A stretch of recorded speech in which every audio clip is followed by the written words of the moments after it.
અમદાવાદમાં જાતીય શિક્ષણ અંગેનું મૌન તોડવા નો યોર સેલ્ફ પુસ્તકનું વિમોચન અને પેનલ ડિસ્કશન હાથ ધરવામાં આવ્યું હતું. સમાજમાં જાતીય શિક્ષણ પ્રત્યે પ્રવર્તતા સંકોચ અને મૌનને તોડવાના ક્રાંતિકારી ઉદ્દેશ્ય સાથે અમદાવાદ મેનેજમેન્ટ એસોસિએશન ખાતે ઝેડ-કેડ ગ્રુપ પ્રેરિત એક વિશેષ કાર્યક્રમ યોજાયો હતો. આ પ્રસંગે શિક્ષણ ક્ષેત્રના અગ્રણી વિદ્વાન અને લોકભારતી યુનિવર્સિટીના સ્થાપક કુલપતિ પ્રાધ્યાપક ડોક્ટર ભદ્રાયુ વચરાજાની લિખિત અંગ્રેજી પુસ્તકનો યોર સેલ્ફનું ભવ્ય લોકાર્પણ કરવામાં આવ્યું હતું. ડોક્ટર વચરાજાની ભારતભરમાં સેક્સ એજ્યુકેશન વિષયમાં સૌપ્રથમ પીએચડી કરનાર નિષ્ણાંત છે. જો આપણે બાળકની પાચન તંત્ર અને શ્વસન તંત્ર વગર સંકોચે સમજાવી શકતા હોઈએ તો પ્રજનન તંત્ર શીખવામાં શરમ શા માટે?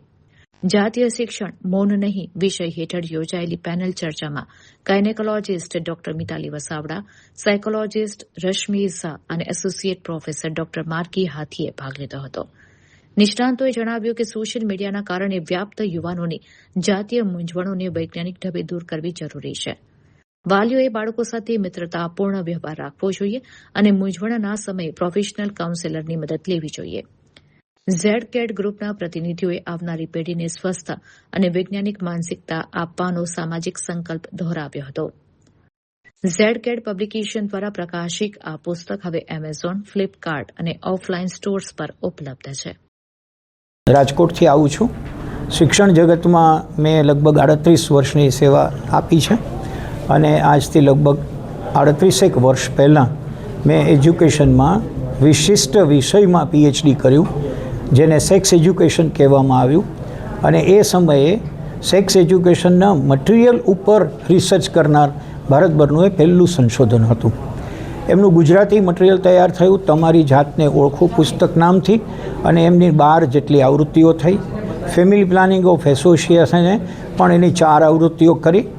એટલે એ પુસ્તકના આધારે એવો મનમાં થયું કે અત્યારે આપણે સૌ અંગ્રેજી માધ્યમ તરફ આગળ વધી રહ્યા છીએ અને આપણા ઘણા બધા સંતાનો હવે ગુજરાતી સમજવાને બદલે અંગ્રેજીમાં આવી રહ્યા છે. તો આ બુકનું આપણે કેમ અંગ્રેજી ન કરીએ? એટલે ઝેડ-કેડ પબ્લિકેશન દ્વારા એ કામ થયું. એ પુસ્તક પબ્લિશ થયું છે અને એમના નિમિત્તે આજે પેનલ ડિસ્કશનથી આપણે આગળ વધવાના છીએ. એનું કારણ એ છે કે પુસ્તક વિમોચિત કરી દેવું એની બદલે પુસ્તકમાં શું સમાયેલું છે, શા માટે સમાયેલું છે, એની વાત કરીને પછી લોકો સમક્ષ મૂકવું એવો વિચાર છે. એના પહેલાં જે થશે એને સેક્સ એજ્યુકેશન ઉપરનું પેનલ ડિસ્કશન કહેવામાં આવશે. ખાસ કરીને આમાં કયા પ્રશ્નો આવરી લેવામાં આવે છે સેક્સને લઈ, અને કઈ ઉંમરના લોકો આ પુસ્તક વાંચી શકે? રિસર્ચ ઉપર આધારિત આ પુસ્તક છે, એટલે મોસ્ટ સાયન્ટિફિકલી સેક્સની વાત આમાં કરવામાં આવી છે. આ કોઈ ઉડતી બજારનું કે એવું પુસ્તક નથી. ખાનગીમાં પરચેસ કરવું પડે કે છાપામાં સંતાડીને લઈ જવું પડે એવું કોઈ પુસ્તક નથી. ગુજરાતીમાં તમારી જાતને ઓળખો પુસ્તક છે. એ 13 વર્ષથી ઉપરના કોઈ પણ 8 ધોરણથી ઉપર વિદ્યાર્થીઓ, વિદ્યાર્થિનીઓ, માતા પિતા, શિક્ષકો, બુઝુર્ગો સૌ કોઈ એને વાંચી શકે, કારણ કે એમાં સેક્સ અને સેક્સ રિલેટેડ પૂરેપૂરી માહિતી વૈજ્ઞાનિક ઢબે આપી છે.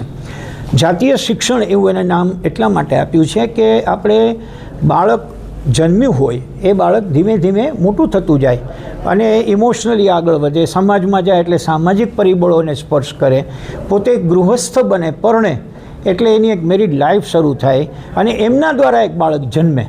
આ આખી પ્રક્રિયા, આખી યાત્રાને સમાવી લે એવું આ પુસ્તક છે. ગ્રામ આશ્રમની એક મહિલા કોલેજમાં અત્યારે છોકરીઓને ઇંગ્લિશ ભણાવું છું. Associate professor in English.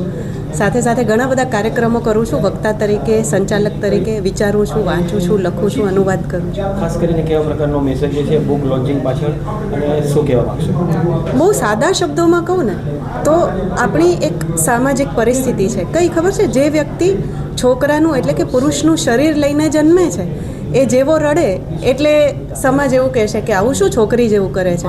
છોકરાઓ રડે નહીં. જો છોકરી છે એને ઢીંગલીને બદલે કારથી રમવાનું કે બંદૂકથી રમવાનું મન થશે તો એને તરત જ કોઈ રોકશે કે આ છોકરાઓનું કામ છે, આવું છોકરીઓને ન શોભે. આ આપણું એક કન્ડિશનિંગ છે કે જે આપણા શરીરના જન્મતાની સાથે જોડાયેલું છે. ઘણી બધી વાર આ કન્ડિશનિંગ છે એ એવી બાઉન્ડ્રી બની જાય છે, એ એવા પ્રકારની મર્યાદા બની જાય છે કે એનાથી બહાર નીકળીને આપણે પોતાની જાતને જોઈ જ શકતા નથી. એટલે આજે પુસ્તકનું નામ છે ને નો યોર સેલ્ફ, અથવા ગુજરાતીમાં પોતાની જાતને ઓળખો. તો પોતાની જાતને આપણે શું નથી ઓળખતા? ના, નથી ઓળખતા. આપણને જે સમાજ બતાવે છે ને એ જ રીતે આપણે પોતાની જાતને જોતા શીખી ગયા છે. સમાજના માપદંડો છે, આ સારું કહેવાય, આ ખરાબ કહેવાય. તો એ માપદંડ પ્રમાણે સમાજને જે અયોગ્ય લાગતું હશે એવી કોઈ પણ ભાવના આપણા મનમાં જો જાગે છે તો આપણે આપણી જાતને ગિલ્ટી ફીલ કરીએ છીએ, ગુનેગાર માનીએ છીએ, ડિપ્રેશનમાં આવી જઈએ છીએ, કે જે આજની પેઢી માટે બહુ જ સામાન્ય થઈ ગયું છે. ગિલ્ટ કોન્શિયન્સ, આ બધી પરિસ્થિતિમાંથી જો બહાર નીકળવું હશે, પોતાની જાતને એક વ્યક્તિ તરીકે ઓળખવી હશે, તો પોતાનું શરીર અને પોતાની લાગણીઓ આ બંનેની વચ્ચે જો સંતુલન સાધવું હશે, તો આ પુસ્તકમાંથી પસાર થવાથી આપણા માત્ર શરીર વિશે નહીં પણ આપણા શરીર સાથે જોડાયેલી લાગણીઓ વિશે, ભાવો વિશે, સંબંધો વિશે, એના બેલેન્સ વિશે આપણને ઘણું બધું જાણવા મળશે. Thank you.